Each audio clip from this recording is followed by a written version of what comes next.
wow, this is a dirty one.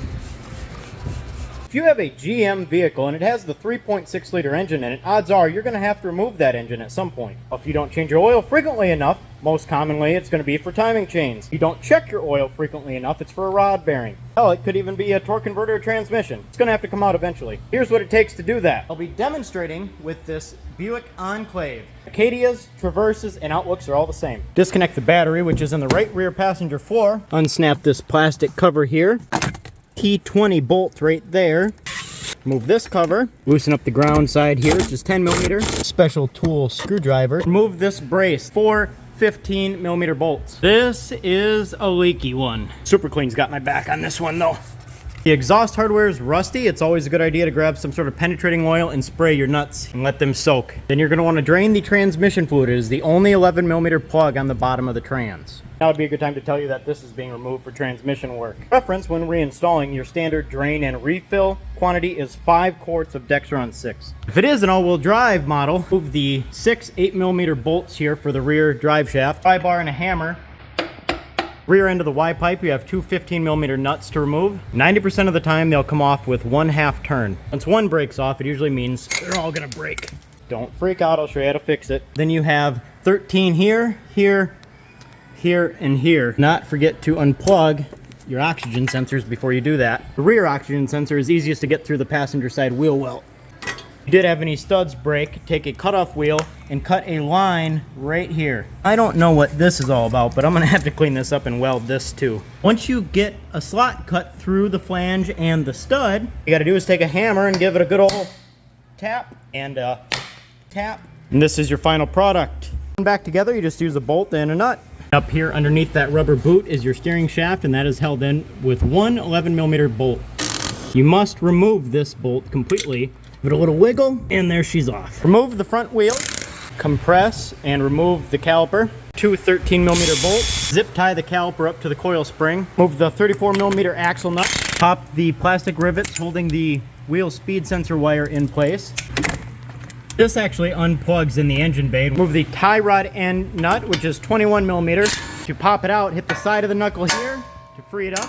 For the sway bar link, I put a 18mm wrench on here and crack the nut free. And then I'll leave the wrench on here and use an impact 8mm to run it free. 98% of the time, it works every time. Move the 2 24mm nuts on the strut. Pop these through. They're tapered to help prevent you from damaging the threads. And you'll be able to pull the axle out of the hub. Then sneak in behind here with a pry bar and pop your axle out. Right side shown, left side similar. This front cover here is supposed to have 10 plastic rivets, but in this case, remove the 1 plastic rivet. The coolant overflow, pop this hose off and remove these 2 10mm bolts. The air box, pop this off. Loosen this clamp here and remove this 10mm bolt. In this case, it is broken. And unplug the mass airflow. It will be tricky, but this will wiggle out of here. Get to the left-hand wheel speed sensor. Pull that out here and wrap her around. Fuse box cover. Under here, you have a 13. Set these cables aside. Then you have these 2 10mm here in the center of the fuse box. Back out and apply pressure. They will never stop spinning and they will not come out. What you're doing by loosening them is you're pushing the electrical plugs underneath this out of the fuse box. Then you have these tabs around the side of the fuse box that you're going to pop up while lifting the box up. You'll be able to remove it. Pull these 2 plugs out. This plug is 2 plugs connected. Use a screwdriver down in here to release the tab. Then they slide apart. Same thing with this plastic cover. You have tabs here. This connector needs to be unplugged. Pop these 2 plugs free. 10mm bolt. 10mm nut and a 10mm nut. Get this metal tray out of the way. Under that, you'll find the right side ABS plug to disconnect and pull through, wrap it around. And I don't know what GM's problem is, but the only way to drain the coolant is to pull the lower radiator hose off, and it makes a goddamn mess. This makes me so mad. What a joke. If anyone else has a better way, I'd love to hear it. Grip Clean hand soap to save the day.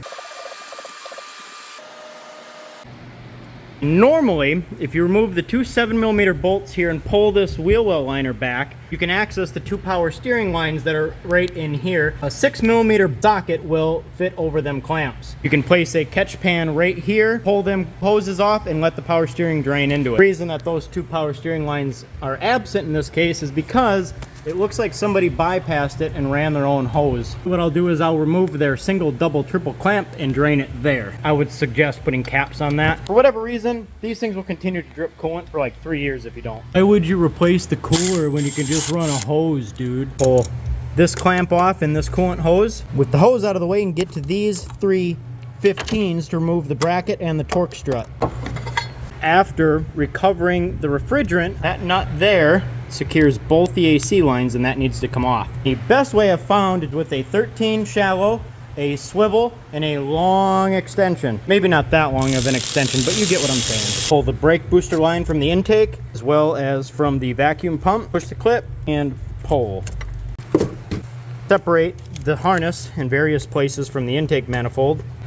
The main harness is secured with a 10mm. Unplug the vacuum pump, squeeze and pull the evap line off. Disconnect the throttle body, evap purge solenoid. Pull the main harness off this little metal bracket here. Hidden down here, have your fuel pump plug, a 15mm ground bolt. This is supposed to have a 10mm holding it in, but it doesn't. Some models will have a 10mm ground right here. Disconnect all 3 PCM connectors. Push and flip. Fuel line safety bracket. Quick disconnect. Pop your coolant lines off here using the 2 tabs and the second one. It's also always good practice to disconnect the ABS module and the brake booster pressure sensor. If we're lifting this up out of here, we don't want to stretch these and potentially damage the modules or the connectors. And for the trans lines, this one back here is a 13. This one is also a 13 up front. This line is also secured with a 10. While you have the 13 on, you might as well take off the shift cable bracket. Carefully take a flathead screwdriver, pop this bushing off. Now in each corner of the subframe, you're gonna have 2 15mm bolts. This is what the 2 in the rear look like. Once those are out, safe to go ahead with the 21, crack loose all 4 of the main subframe bolts. Position 4 jack stands for each corner of the actual subframe itself, and then lower the car down onto them. And after about 75 or 80 times of removing these engines and setting them on jack stands, I decided to make a custom table with wheels to set the whole cradle down on top of. With your table or jack stands, slowly lower the vehicle down to it. With the subframe and engine assembly resting on, remove the 4 main bolts in the subframe. Just pick the vehicle up off the motor. That's pretty much all there is to it. 45 minutes later and it's right there in front of you.